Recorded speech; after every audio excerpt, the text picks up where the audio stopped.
Welcome to the 57th episode of the Light from the Inside podcast.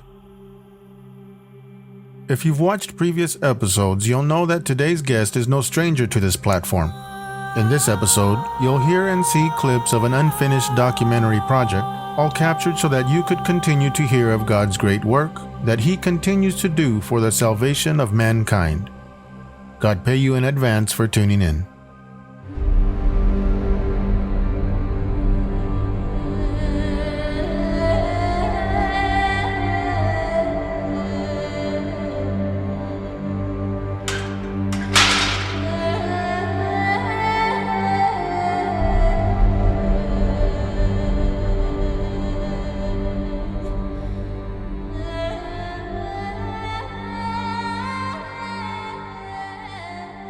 I started my prison terms, let's say in 2003, and off and on, this last one being a sentence of 12 years that I served in various different institutions, places like Solano, New Folsom, Corcoran, Old and New, Wasco being my reception center, and a few other institutions. I think there was Pleasant Valley, now that I remember, where I served some time in the hole is what they called it. It's solitary confinement.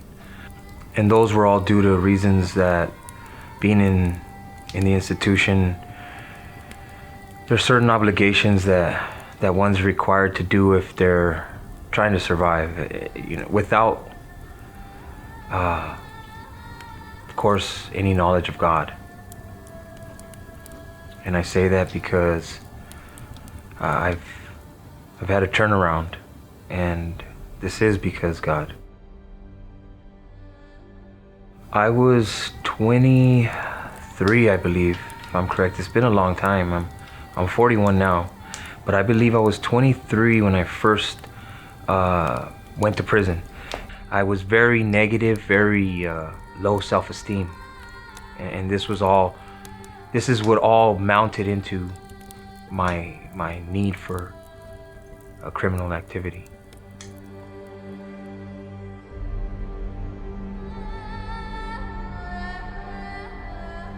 You are about to hear the deep, dark testimony of my brother in Jesus Christ and brother-in-law, Esrom Madrid, like you've never heard before.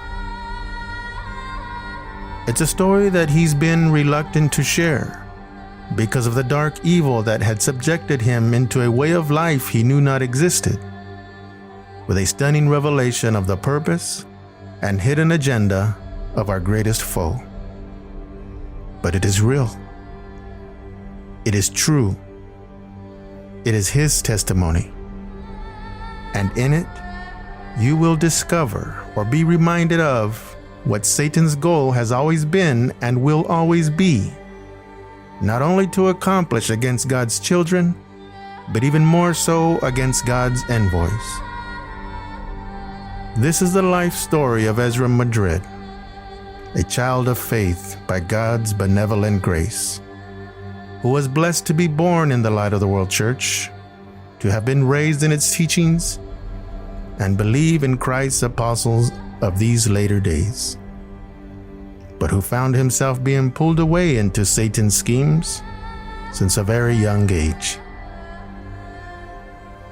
Today, by God's immeasurable mercy, he takes a difficult look back at the footsteps of his life to share news of the greatness of God and to invite us all to be strong in the Lord and in His mighty power, to put on the full armor of God so that we too can make our stand against Satan's evil schemes, reminding us all that our struggle is not against flesh and blood, but against the powers of this world's darkness, against spiritual forces of evil, against Satan himself.